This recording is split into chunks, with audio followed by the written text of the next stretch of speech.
Sophie Cunningham hard fouls JC Sheldon. Sophie Cunningham removed from the WNBA. She straight up tackled JC Sheldon. If they would have just ejected Marina Mabry, this probably wouldn't have happened. Sophie Cunningham removed from the WNBA. Something unexpected just shook the WNBA, and it's sparking massive conversations across the basketball world.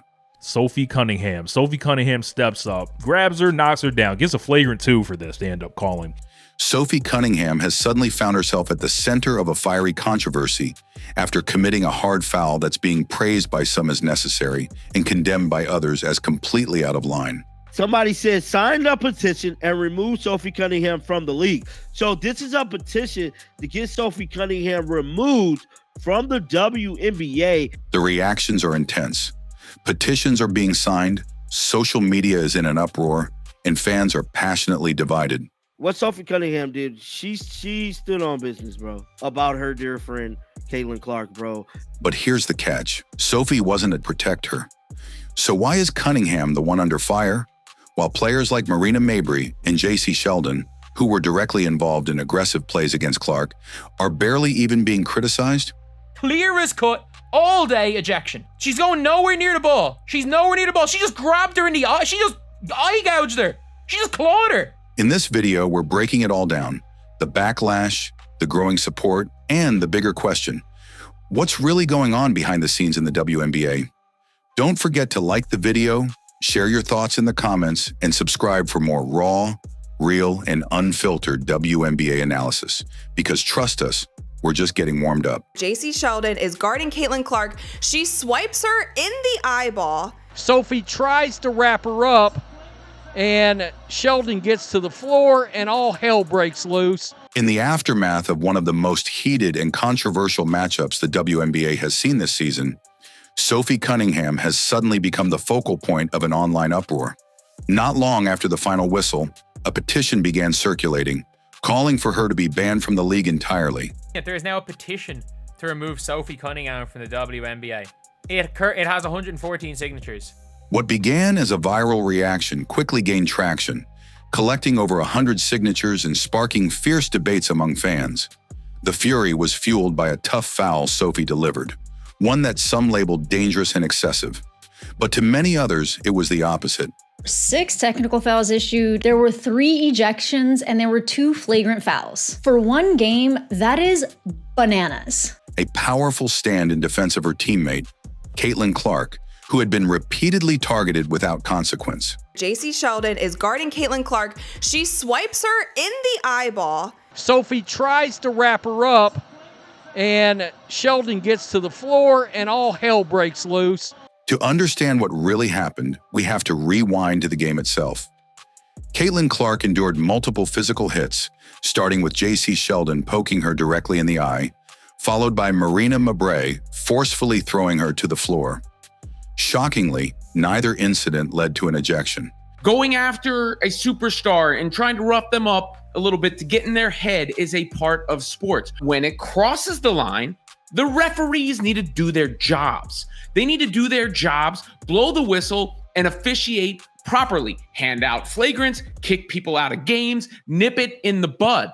The officiating was heavily criticized, with fans and analysts blasting the referees for completely losing control of the game and failing to protect one of the league's most visible rookies.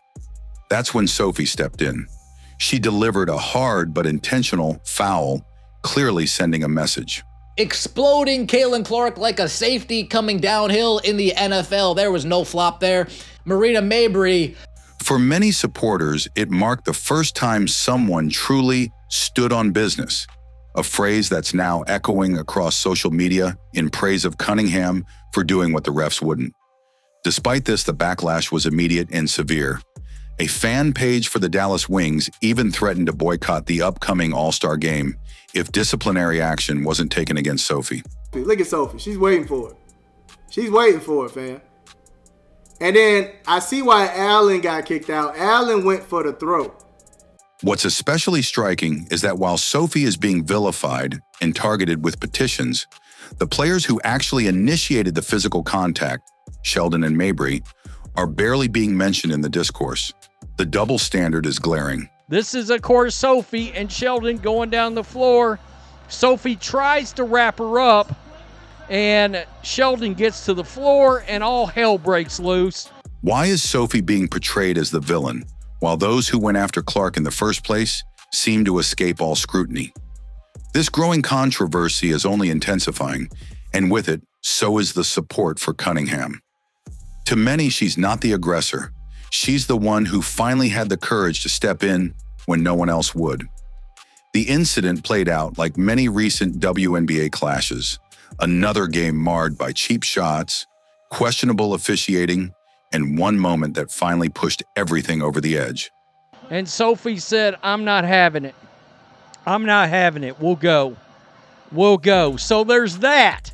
During a high-stakes battle between the Indiana Fever and the Connecticut Sun, Sophie Cunningham delivered a hard foul to J.C. Sheldon in the closing moments and was immediately ejected. But what really ignited the firestorm wasn't just that single play. It was the accumulation of unchecked aggression that led up to it. Sophie Cunningham stood on business. So all these damn petitions and all these little stupid things they're trying to do, these little freaking fines, we don't care about none of that.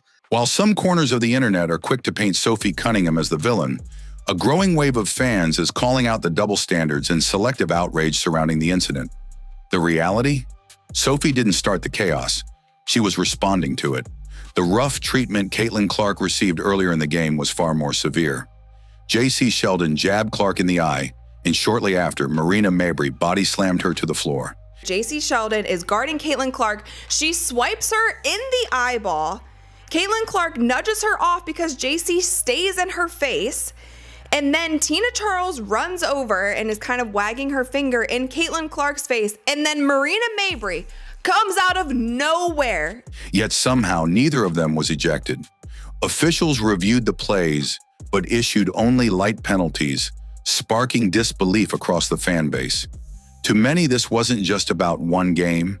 It was a symptom of a larger, disturbing pattern. Over and over, Caitlin Clark has been the target of physical hits, and the league has failed to step in meaningfully.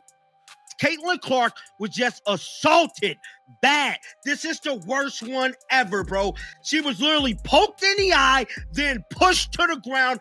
For those watching closely, it feels like a clear failure to protect the WNBA's most high-profile rookie. And still, the story being told about Sophie Cunningham is being twisted. Multiple fans and even analysts have pointed out that Sophie simply did what the referees refused to do: defend the game and her teammate. One commentator put it bluntly, if the officials won't do their job, the players are forced to. Sophie's foul wasn't a cheap shot. It wasn't random. It was a direct message that Caitlin Clark wouldn't be a punching bag any longer. The move was deliberate, targeted, and more than anything, symbolic. In a game that had already spiraled out of control, many felt Sophie's stand was not only justified, but necessary. Watch this. Look, Caitlin pushed her, get off me. And look at Marina Murray. I mean, I just cannot believe this. All fans are pissed off. Caitlin Clark says, "Get your hands off me," and then here comes... What's frustrating to many fans is how uneven the response has been. Sophie is facing petitions, public backlash, and being demonized online, while others, who committed arguably worse fouls, are barely being discussed. This selective outrage feels intentional, like an effort to place all the blame on the one player who dared to push back. Hey, Caitlin's reaction, J.C. Sheldon is literally just grabbing and scratching Caitlin the whole game. Marina Mabry. It raises real questions about favoritism, media narratives, and how quickly public opinion can be manipulated. Strangely enough, Sophie's foul wasn't even the most dangerous moment of the game, yet she's the one making headlines, trending on social media, and being portrayed as the problem. But Sophie's supporters aren't staying silent. They're pushing back, calling the criticism one-sided and unfair. Sophie takes a step back, gathers herself. J.C. Sheldon kind of gets up, and another teammate, I don't recall the young lady's name, tried to get in Sophie's face. Sophie fights him back. They're running each other, and they start choking each other. And, you know, Cunningham's kind of in control, seemingly, because Sheldon's head is getting, like, pushed down. For them, Sophie didn't act out of malice. She acted like a real teammate. She stood up when no one else would. And now her supporters are flipping the script. Instead of shaming her, they're rallying behind her. Some are even encouraging fans to vote her into the All-Star game as a way to stand against what they see as a completely lopsided reaction. They're not just defending her, they're lifting her up as a symbol of courage and loyalty, something the league desperately needs. Connecticut sung mad because now, remember leading up to this game, right? I told y'all, they posted on their social media, now you know. So they basically took their slogan, reversed the slogan back onto them. Let's break it down. Marina Mabrey's hit on Caitlin Clark wasn't just rough. It was a blatant cheap shot. Clark had already been poked in the eye and was clearly in a vulnerable state. Then Mabrey came from the blind side and shoved her to the ground. That should have resulted in an automatic ejection. It checked every box for a flagrant 2. But instead, Mabrey was allowed to finish the game. No drama, no media frenzy, no immediate fallout.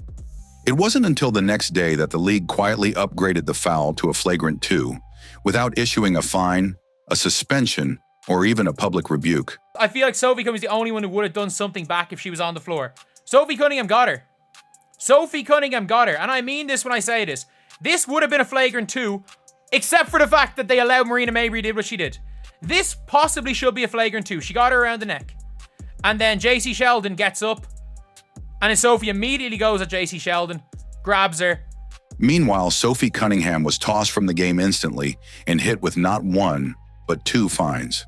The contrast is impossible to ignore. Why is she being made the example, while Mabrey is barely a footnote in the conversation? Every year when we have our league meetings in the fall and in the spring, we say the same thing over and over and over. And nothing has changed.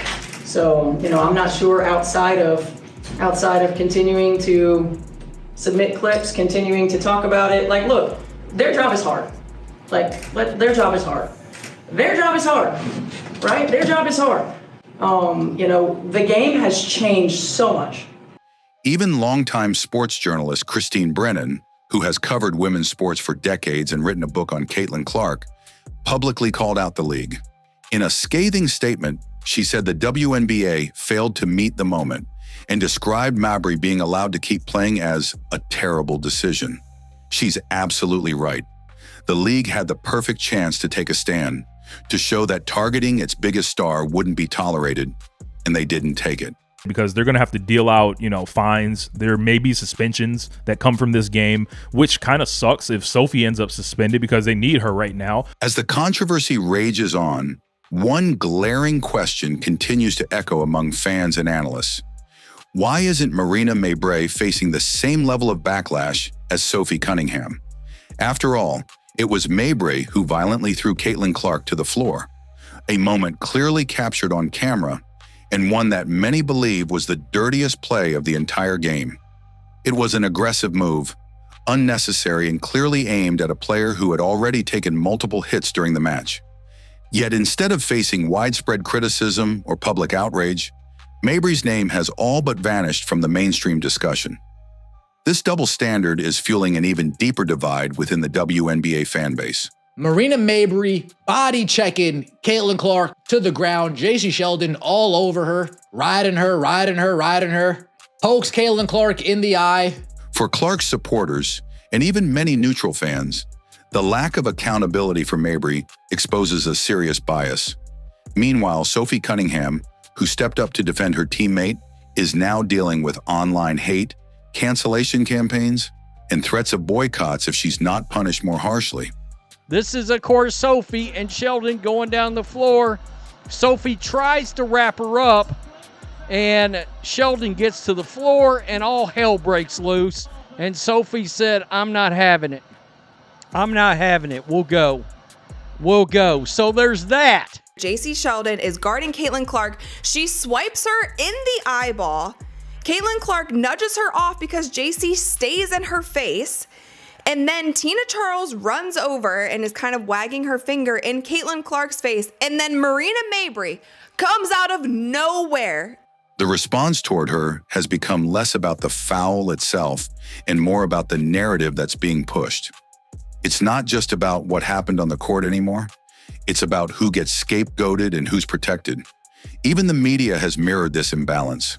Most of the coverage zeroes in on Sophie's foul, making her the focal point of outrage, while largely brushing off the rough plays that led up to it. But when you dig beneath the surface, it becomes obvious that the real issue isn't Sophie's reaction.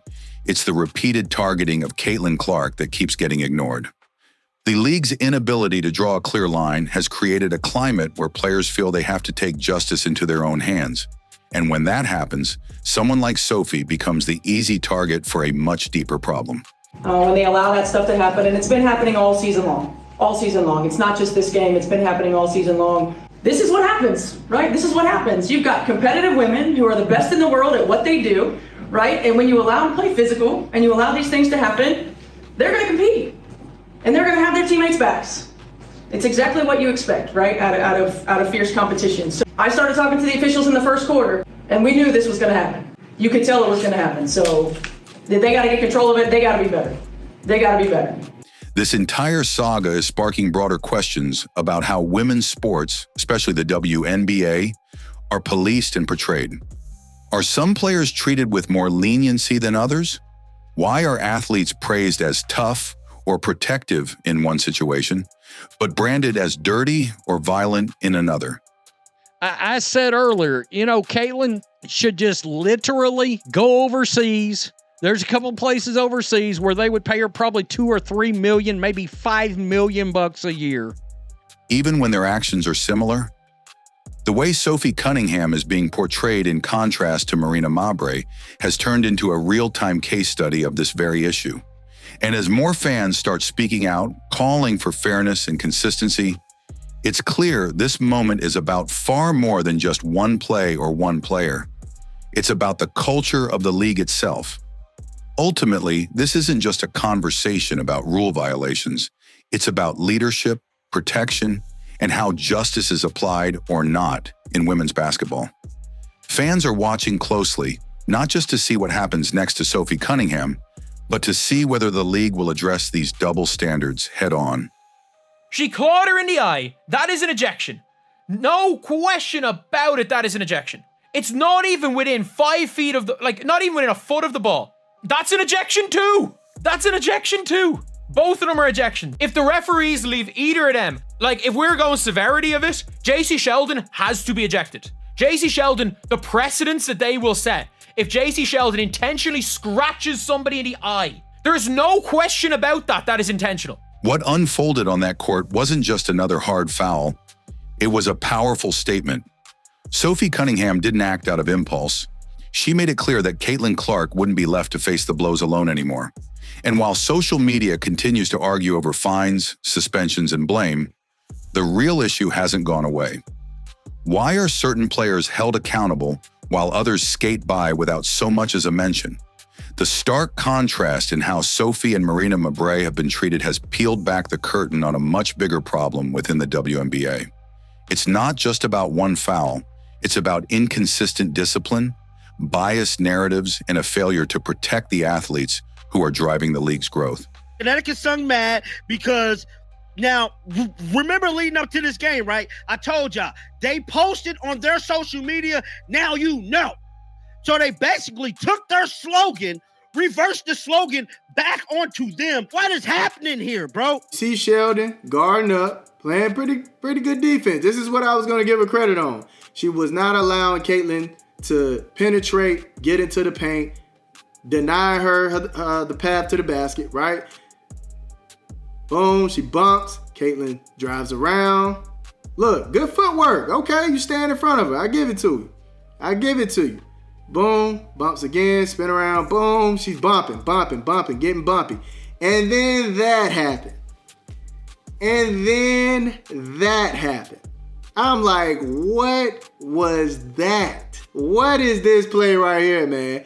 Sheldon, what is this right here, fam? No way you just reach for Caitlin's eyes like that, her face, whatever the case may be. You reach for her head and you scratch her.